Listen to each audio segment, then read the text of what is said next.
Hello friends, কেমন আছেন সবাই? আজকের ভিডিওতে আপনাদের দেখাবো আপনার সবার পছন্দের ড্রিঙ্কস মাজা কিভাবে তৈরি করা হয়। বর্তমানে যতগুলো ড্রিঙ্কস আছে তার মধ্যে মাজা সবার সেরা, কারণ মাজার ফ্লেভার ও স্বাদ সবার পছন্দের। আর এই জুস কিভাবে ফ্যাক্টরিতে কোন কোন জিনিস দিয়ে তৈরি করা হয় আর কোন কোন ধরনের ইনগ্রিডিয়েন্টস ব্যবহার করা হয়, সমস্ত কিছুই আপনাদেরকে জানানো হবে এই ভিডিওতে। তার জন্য ভিডিওর শেষ পর্যন্ত সঙ্গে থাকুন। তো বেশি দেরি না করে চলুন শুরু করা যাক। বন্ধুরা, আপনারা মাজা খেয়ে হয়তো ভাবেন রসালো আমের জুস খাচ্ছেন, কিন্তু এই মাজা সম্পূর্ণ মিষ্টি কুমড়ো দিয়ে তৈরি করা হয়। এই কথা কেন বলছি সেটা আপনারা এখনই প্রমাণ পেয়ে যাবেন। ফ্যাক্টরিতে মাজা তৈরির জন্য সব থেকে বেশি প্রয়োজন পড়ে পাকা মিষ্টি কুমড়োর। সেই জন্য সর্বপ্রথম জমি থেকে আধুনিক হারভেস্টিং মেশিনের সাহায্যে মিষ্টি কুমড়ো হারভেস্ট করা হয়। এই মেশিনটি জমি থেকে কুমড়োগুলোকে সর্বপ্রথম একটা জায়গাতে জড়ো করে দেয়। যখন সমস্ত কুমড়োগুলো জমি থেকে এক জায়গায় কালেক্ট করা হয়ে যায়, তখন আরেকটা মেশিনের সাহায্যে ট্রাকের কন্টেনারে লোড করা হয়। এই মেশিনগুলো সম্পূর্ণ অটোমেটিক। শুধু মাজা নয়, বরং প্রায় সমস্ত ম্যাঙ্গো জুসগুলো এই ধরনের মিষ্টি কুমড়ো দিয়ে তৈরি করা হয়। এবার এই সমস্ত কুমড়োগুলোকে নিয়ে চলে যাওয়া হয় ফ্যাক্টরিতে। এখানে কুমড়োগুলোকে সর্বপ্রথম গরম পানি দিয়ে ধুয়ে ফেলা হয়। এইভাবে গরম পানি দিয়ে ধোয়ার কারণ হচ্ছে কয়েকদিন থাকার ফলে কুমড়োগুলো একদম পেকে লাল হয়ে যায়। এবার কুমড়োগুলোকে ফ্যাক্টরিতে নিয়ে এসে কেটে ছোট ছোট পিস করা হয়। এর জন্য একটা কাটার মেশিনের মধ্যে কুমড়োগুলোকে দিয়ে দেওয়া হয়, আর কুমড়োগুলোকে এভাবে কেটে ফেলা হয়। তারপর কুমড়োর মধ্যে থাকা বীজগুলোকে আলাদা করে নেওয়া হয়। এভাবে সমস্ত কুমড়োর বীজ একটা জায়গায় কালেক্ট করে নেওয়া হয় এবং আধুনিক প্রযুক্তির মেশিনের সাহায্যে এই বীজগুলো গুঁড়ো করা হয়। এই কুমড়োর বীজ অনেকভাবে প্রসেস করা হয়। অনেকে কুমড়োর বীজ খেয়ে থাকে, যার জন্য এগুলোকে হালকা ভেজে প্যাকেট করা হয়। আর ভালো কোয়ালিটির বীজগুলোকে আবারও চারা তৈরির জন্য প্রসেস করা হয়। এই কুমড়োর বীজ থেকে চাল মগজ মশলা তৈরি করা হয়, যা অনেক খাবারে ব্যবহার করা হয়। কুমড়োগুলো ছোট ছোট আকারে কাটার পর ওপরের খোসাকে হাত দিয়ে ছিলে নেওয়া হয়। তারপর সমস্ত কুমড়োকে ভালোভাবে পানি দিয়ে ধুয়ে নেওয়া হয় ও ছোট ছোট পিস করে একটা মেশিনের সাহায্যে পেস্ট করা হয়। এইভাবে 5 কেজি ওজনের প্যাকেটে প্যাক করে সিল করে দেওয়া হয়।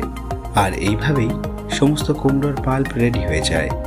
তখন এগুলোকে ডিপ ফ্রিজে রেখে দেওয়া হয়, যার কারণে কুমড়োর পাল্পগুলো জমে একদম পাথরের মতো শক্ত হয়ে যায়। আর ফ্যাক্টরির অন্যদিকে চিনি সিরাপ তৈরি করা হয়।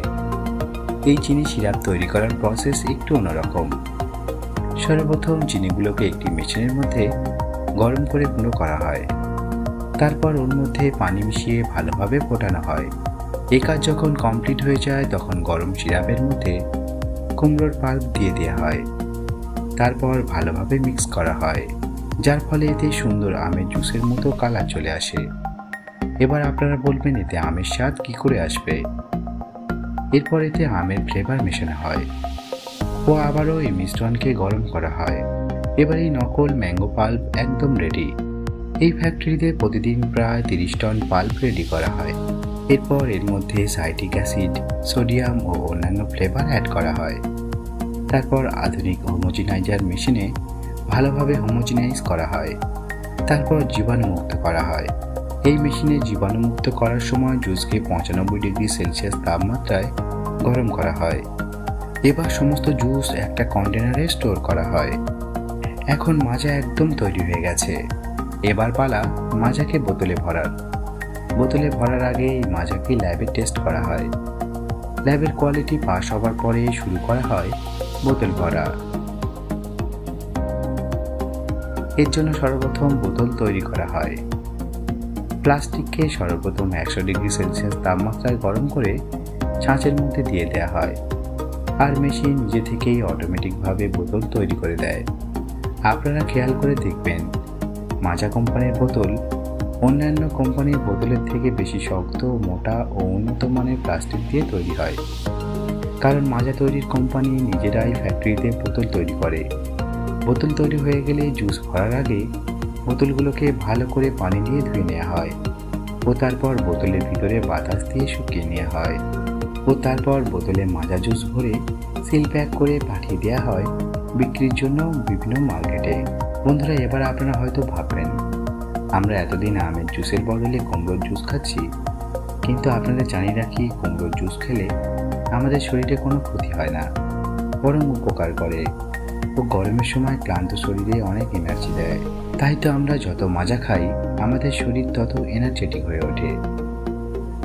এছাড়া আমি ব্যক্তিগতভাবে মাজা খুব পছন্দ করি। মাজার ফ্লেভার হয়তো আমার মতো আপনাদেরও ফেভারিট। সুতরাং ভিডিওটি আজ এখানে শেষ করছি। ভিডিওটি কেমন লাগলো তা অবশ্যই কমেন্ট করে জানাবেন। এ বিষয়ে আপনার মনের মধ্যে কোনো প্রশ্ন থাকলে তা কমেন্ট করে অবশ্যই জানান।